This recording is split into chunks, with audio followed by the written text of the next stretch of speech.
if you feel like you're struggling with your wedges, typically the miss is going to be high and short, right? It's very rare that I will have a player come in who tell me, yeah, I'm missing all my wedges long.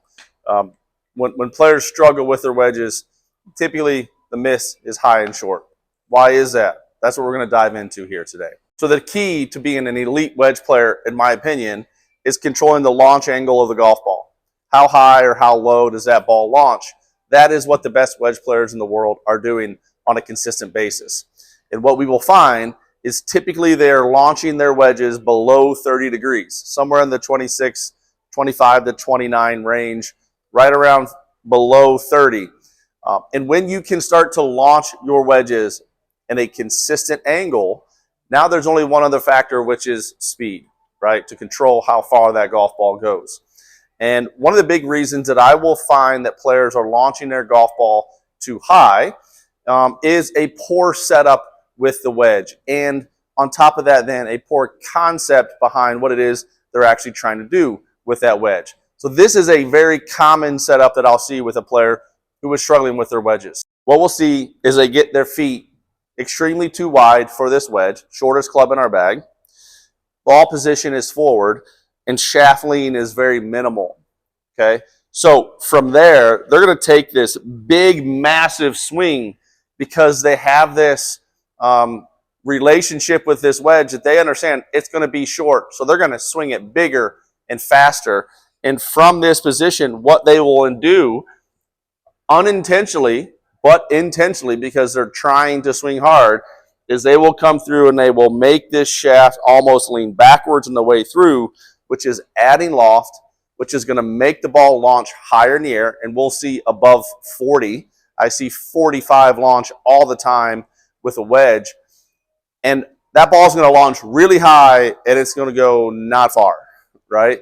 So that player is working really hard for what it is they're getting. On the flip side of that, when we see an elite wedge player, you're going to see the opposite, right?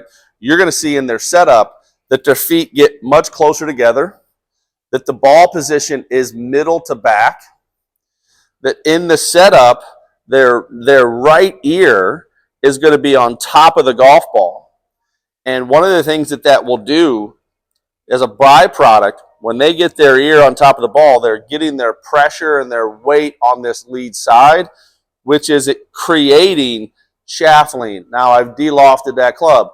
Those guys are not getting shaft lean by setting up in the middle here and then pushing the hands forward, which is what I will see players try to do to try to fix that high launching weak shot. It's not how the best players are doing it. What they're doing is they're setting up fairly neutral, ball position middle to back. They then move their entire mass on top of the ball, or some of them even in front of the ball. And then in their swing, they leave this here. They're not shifting back behind it like they would with a driver, right? They're leaving their mass in front of that golf ball. So from there, they are then able to return the golf club with sufficient shaft lean. We're talking upwards of 15 degrees. So you have a 60-degree wedge, and you lean that thing 15 degrees, you've just made it a 45-degree wedge. They then launch that thing sub 30, and because they have more loft with a steeper angle of attack, they're going to create more spin, right? So the ball's going to go farther, and it's going to have a lot of stopping power on top of it.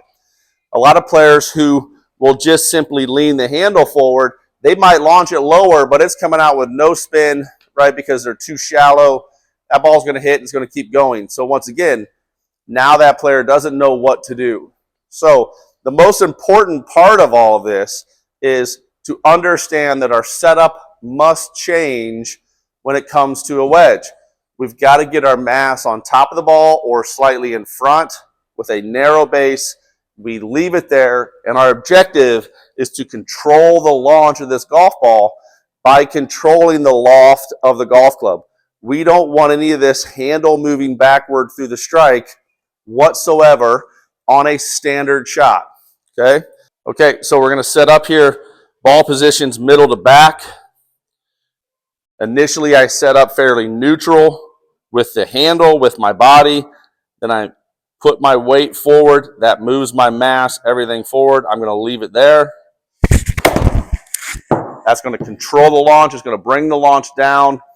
All I need to do now is how much power, how much force do I need to make the ball go as far as I want it to go, whether that's 100 yards, whether that's 80 yards, whether that's 60 yards.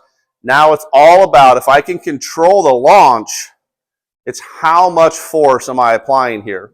Right? And there's a lot of ways to do that, a lot of systems out there, a lot of ways to do that.